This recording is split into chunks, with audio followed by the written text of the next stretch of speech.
भी। ठीक है मुनीब, हमारे साथ ही रहेगा। एहसन भून साहब भी हमें ज्वाइन किए हुए हैं। एहसन साहब, आप लोगों के वकील ने आज अदालत में कहा है कि जी जो 14 दिन में इजलास नहीं बुलाया स्पीकर ने तो आइन से रूगर्दानी की है, आर्टिकल 6 के तहत संगीन गद्दारी के मुर्तकब हुए हैं। अदालत ने इसके ऊपर रिमार्क्स भी दिए हैं कि इसको या तो अलग से दरखास्त दायर कर दें या फिर पार्लियामेंटेरियंस इसको पार्लियामेंट में मामले को उठाएं। आपका लाहे अमल क्या होगा अगला इसके ऊपर, अगर कुछ होगा तो? कि ये चीफ साहब ने बिल्कुल ठीक बात की है और this reference has to be filed by the government concerned against any delinquent whether he is a speaker और एनीबॉडी एल्स। वो कोई मुल्क का शहरी हो, कोई किसी हवाले से गवर्नमेंट फंक्शनरी हो, तो वो गवर्नमेंट को जो अपना इसका अंडर आर्टिकल 6 जो है जो इन्होंने एक्ट बनाया था 1973 के, उसके मुताबिक गवर्नमेंट को मूव करना चाहिए स्पीकर के खिलाफ। एंड ये बिल्कुल सामने की बात है कि this is subversion and abrogation of the constitution.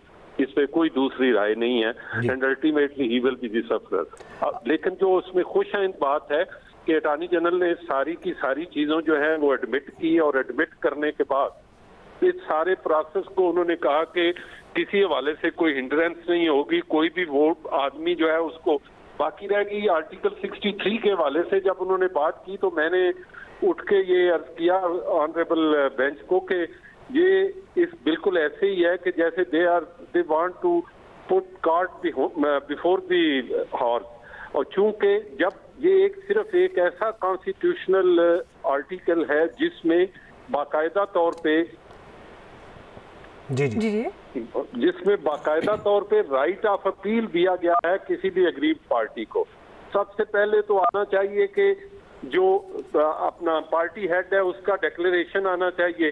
कोई वायलेशन हुई है उसके बाद वो उसने भेजना है इलेक्शन कमीशन ऑफ पाकिस्तान को।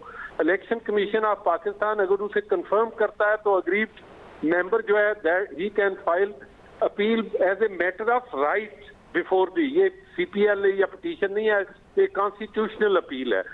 और अगर पार्टी हेड के खिलाफ फैसला जाता है तो ही can file appeal before the supreme court. इसलिए मैंने अर्ज किया कि ये इसकी इंटरप्रिटेशन की जरूरत नहीं है, चूंकि ये इस पे इतना उन्होंने कहा कि चूंकि प्रेसिडेंट ने एक एडवाइजरी रेफरेंस भेजा है, प्रेसिडेंट ने भेजा है, तो sir we are bound to answer.